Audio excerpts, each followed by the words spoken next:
All right, here's a quick, easy install. How to do thermostat. This is a 2015 Jeep Cherokee 3.6 motor.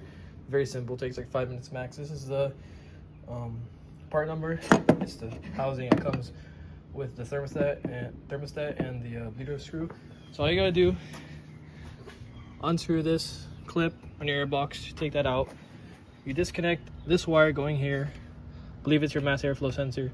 Once you do that, you can just lift this up, and you just got two 10mm bolts, one on top, one on the bottom. Obviously, coolant's gonna come out, so it's best to do this while it's, you know, as cool as possible. Don't unscrew those yet. Take this clamp off, and then wire this hose out. You can have a bucket or something, but I just let mine drain to the floor. After that, it'll drain a little bit, and then you could disconnect these two, one here, one up here, these two 10mm bolts. Unloosen that, a little more coolant will come out. You pull it out, you slap the new one back in, put the hose on, put the clamp, and that's basically it. Now I'm gonna burp the system, so we're gonna open the coolant cap and start the car, turn the heater on, let it get to, you know, operating temperature, so the thermostat opens up, and we're gonna let the whole system burp so there's no air pockets or nothing to cause overheating. So I'm gonna do that right now and then fill it up. Make sure, you know, you fill up your reservoir with coolant. So I'll do that right now. But you gotta obviously remove the cover of the Jeep, so it's just that one thing where you screw this and take the top off. Also make sure you get the right coolant. You know, American vehicle, it's mostly going to be orange. You don't want to be mixing, you know, random kinds of stuff, because I don't know how sensitive this cooling system is, and it could look, sometimes it can mess up with the operating temperature. So we're going to start the car and make sure reservoir is filled and burp the system up. Start up the engine.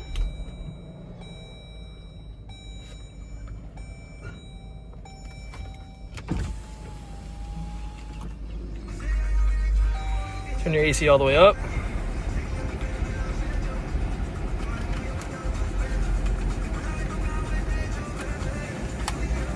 Turn the heater on so you get as much coolant as possible, and then just monitor.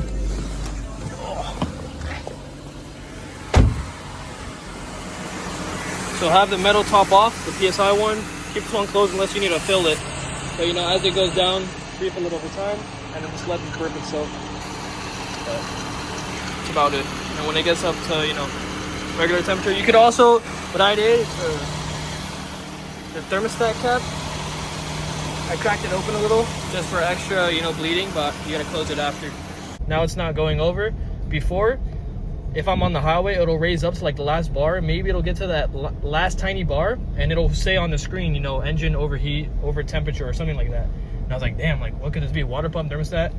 But you know, at idle, it comes down a little. I give it gas, and then it goes up again, but it never comes back to meet to the normal range. So now it's fine. It's staying in the middle. So it should be good for now, but just make sure you replace with like a Dorman part, or, you know, like an OEM part. Don't cheap out on some random part.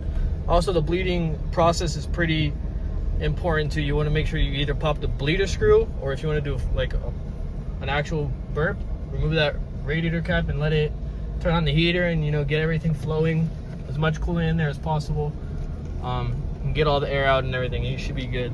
But yeah, that's about it. And obviously, before you start it up, make sure you put the air intake back on. It's just that one, the MAF sensor, and then the two clips that you just tighten.